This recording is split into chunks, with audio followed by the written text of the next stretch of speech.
Fox 61 News at 10 starts now. Right now at 10, we're hearing from the aunt of a baby girl missing for 3 years as her father appears in court. We have the latest on the search for Vanessa Morales. It's a good turning point for Connecticut.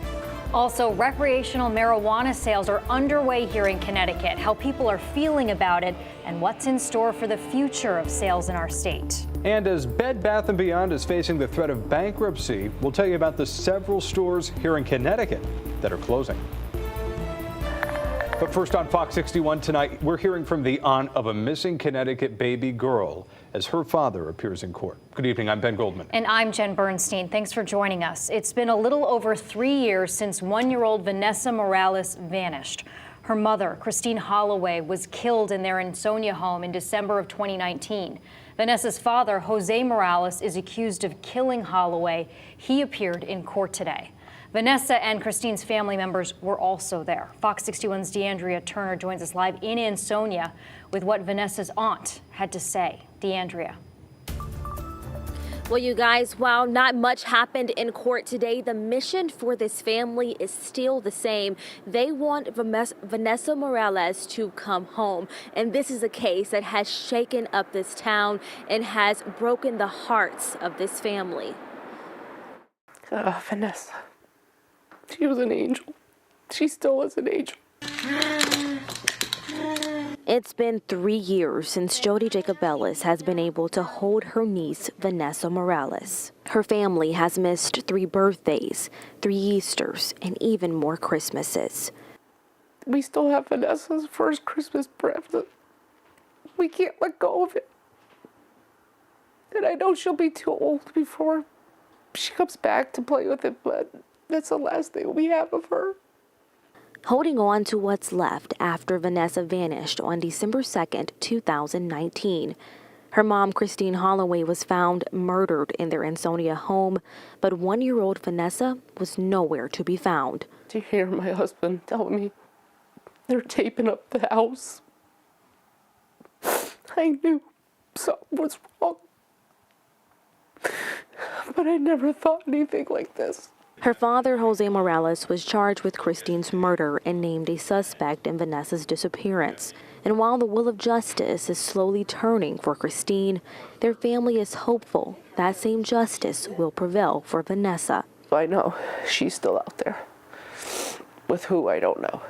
Ansonia police say that Morales told investigators he didn't know where Vanessa was, leading investigators on a search across Connecticut, the country, and outside the country to find her. The public has been very diligent on trying to find Vanessa, and we can't thank them enough for that. But even after countless tips from the public, police say Vanessa's whereabouts are still a mystery. Unfortunately, we're in the same place that we were on December 2nd, 2019. Vanessa is missing, and we do not know what happened to her or where she is. It's like she vanished in thin air, and that hurts most. As each day goes by, her family isn't giving up. I just want her to come home so I can hold her again and tell her how beautiful her mother was. And police are asking if anyone has any information or any new leads to please contact them. And coming up on February 6th, Fox 61 is taking a deeper dive into this case and this family's quest to get their precious little Vanessa Morales home. For now, here in Ansonia, DeAndrea Turner, Fox 61 News. That is just gut-wrenching, DeAndrea. Thank you very much. All right, we're going to move on right now, and we are following some breaking news in Ansonia, where an arrest has been made after an elderly man was hit by a van and then dragged 300 feet. The arrest comes more than 2 months after that crash happened. Fox 61's Brent Harden joining us live in the Breaking News Center tonight with what we're learning. Brent. Yeah, Ben, Jen, 64-year-old Arsene Ndabian of Bridgeport turned himself into Ansonia police today. He was wanted for that crash on Division Street back in early November. Ndabian faces 3 charges, including third-degree assault and reckless driving. Police say a neighbor saw the 81-year-old man being dragged by a cargo van and ran across the street to get the driver to stop. The man was seriously injured. The van stayed at the scene and the driver cooperated with the investigation. Ndabian was released on $2,500 bond, and he is due in Derby Superior Court on January 24th. In the Breaking News Center, Brent Harden. Ben and Jen, back to you. All right, Brent, thank you. Move along here to the weather watch here. Getting a little bit colder out there tonight after some not so cold temperatures today. Felt okay? Yeah, we want to check in right now with Chief Meteorologist Rachel Frank for a first check on the forecast. Rachel. Hi, yeah, temperatures will be tumbling into the 20s tonight, which is certainly colder than it has been, but perfectly average for this time of year, and it will not last. Later this week, temperatures will soar into the 50s. And we're timing out yet another round of heavy rain. This is going to be for Thursday night into Friday, with up to around 1.5 inches of rain falling over a relatively short period of time. But for now, all is quiet, low 30s in the Hartford area. We're in the upper 30s for New Haven, but we're already starting to see some of our cooler spots. Willimantic starting to dip back into the 20s. We'll see the clouds start to fizzle tonight. Those clouds were a bit more stubborn than I thought they would be today, but we should start the day off with some sunshine tomorrow morning, but more clouds push in as we head through the midday into the afternoon. High temperatures in the mid to upper 30s, and we'll stay dry through the day tomorrow, but heading into Thursday, out ahead of our next storm system, there is a chance for some scattered light rain or snow showers before we transition entirely over to rain. We'll talk more about it. Your full forecast, we'll step you through it coming up. Thank you, Rachel. Well, Connecticut sold more than $250,000 in cannabis today on the first day of legal recreational sales. That's according to the State Department of Consumer Protection. Some people wasted no time getting in on the green, lining up well before sales started at 10 o'clock this morning. Fox 61's Angelo Bavaro visited Rise Dispensary in Brantford to see how the operation's running there and how the business hopes to also give back to the community. Joining us here is Ben Kovler with Green Thumb Industries, which is the parent company of Rise. Ben, thank you so much. To see this scene, all these people coming in this first day of sales, what does this mean to you? It's very exciting. There's a lot of jobs and a lot of tax revenue. For example, we've hired 100 people since the state announced that today was going to be the opening day, both in production and retail.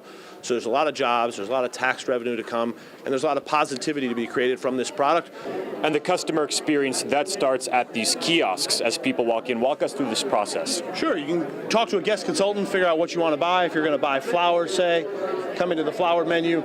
You get a lot of details on this AGL indica right here, or all kinds of different flour. We're excited to have the Rhythm brand out here today. A lot of education, a lot of product availability. And walk us through the rules and regulations people need to keep in mind before they come in. Bring an ID, got to be 21 and over, state-issued ID, and we're cash, ATM, or debit today. And ahead of those sales starting at 10 o'clock this morning, outside, a celebration, the music playing, and right next to that, a line forming well in advance of those doors opening. One of the people in line here is John from Brantford. John, what does this mean to be in line? What does this mean for the state of Connecticut? Oh, I'm loving it because we're finally on board with the other states that, have been making really good money. If you look at it, they go back into the schools, they go back into the roads. First day profits from Rise will be donated to the Black Business Alliance, an organization that supports black and minority businesses throughout Connecticut. It's not lost on us that we're able to build this business on the back of the failed war on drugs and what's often victimized black and brown communities. We're able to provide technical assistance, support business planning, strategic planning with these businesses who have suffered so much. Rise Dispensary here in Brantford was one of the 9 dispensaries that was given the green light by the state to open as of this morning. Reporting in Brantford, I'm Angelo Bavaro, Fox 61 News. Thank you, Angelo. Well, the State Department of Transportation is also reminding you tonight that driving high is still classified as a DUI under state law. So while the recreational sales are beginning today, it's important that we remind the public just because something is legal to consume does not mean that it is legal to operate a motor vehicle under the influence of that substance. DOT also says it's working with law enforcement and urging drivers to get a ride home or using a rideshare app if they plan on using cannabis products. We are all over the legalization of marijuana in Connecticut. For the very latest stories, information, and more, You can download our free Fox 61 News app. Well, tomorrow, communities will gather to remember State Representative Quinton Soldier Williams after he was killed in a wrong-way crash last week. A special ceremony is being held as Williams takes one final ride from his house in Middletown and will end at the state capitol. 3 minutes of silence will be held at the Capitol, 1 minute for each of the 3 years he served as a state representative. Bristol police officer Alec Iorato will be inducted into the National Law Enforcement Hall of Fame. Iorato will be given the Courage and Service Award by the Hall of Fame for his actions in the shooting that killed 2 of his fellow officers back in October. Officer Iorato was seriously injured, but he fired back, killing the suspect. Lieutenant Dustin DeMonte and Sergeant Alex Hamzy were killed while responding to that same call. New at 10, Bed Bath & Beyond is closing 150 stores nationwide, including 3 stores right here in Connecticut. The company says its Stamford, Waterford, and Hamden stores will close as it attempts to cut $100 million of expenses. Bed Bath & Beyond also announced in August a plan to cut 20% of its workforce, with sales down more than 30% during the 2021 holiday season. More store closings are expected as sales continue to fall. We're following some breaking news out of New Haven tonight, where there's an active police investigation happening right now that police say stemmed from a shots fired incident that happened in nearby West Haven. We're working to get more information on what exactly is happening here, but we do know this is an active investigation right now this evening. We do have a crew headed to the New Haven scene, and we'll update you as soon as we learn more.